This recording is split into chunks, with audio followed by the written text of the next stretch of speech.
Hello friends, welcome to the Jim Corbett fan club. तो क्यों Jim Corbett साहब को सिर्फ एक हाथ से गोली चलानी पड़ी और शेर को मारना पड़ा?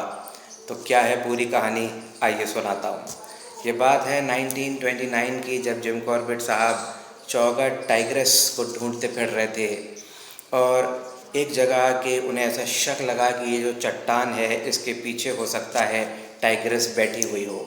और तब जिम कॉर्बेट साहब ने अपने आदमियों से कहा कि तुम लोग यहीं रुक जाओ और मैं इस चट्टान के पीछे जाके देख के आता हूँ कि यहाँ वो टाइग्रेस तो नहीं है।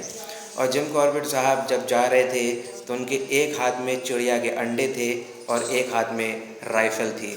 अब बहुत कम लोग ये बात जानते हैं कि जिम कॉर्बेट साहब जो थे वो बर्ड्स के एग्स का कलेक्शन किया करते थे। He was a bird egg collector.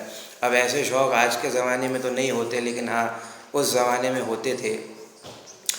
तब जिम कॉर्बेट साहब जब उस चट्टान के पीछे गए और वो झाड़ियों में ढूंढते फिर रहे थे, कहीं पे भी उनको टाइग्रेस नहीं दिखी और उनको ये लगा कि यहाँ पे टाइग्रेस है ही नहीं।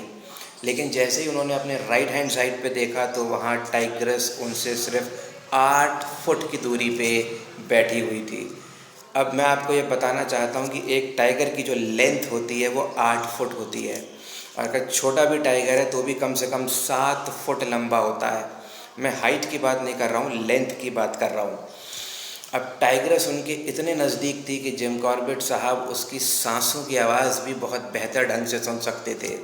लेकिन वो जिम कॉर्बेट थे, उन्होंने अपनी मेंटल कंडीशंस बिल्कुल स्टेबल रखी। वो डर ज़रूर गए लेकिन वो घबराए नहीं।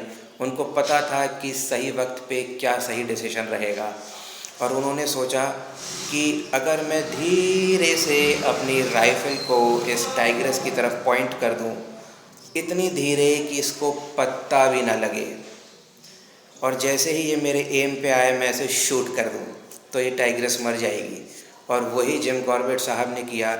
एक हाथ में बर्ड्स के एग्स और एक हाथ में राइफ़ल। उन्होंने धीरे धीरे धीरे उस राइफ़ल को टाइग्रेस की तरफ एम किया और फायर कर दिया। टाइग्रेस वहीं पे ढेर हो गई।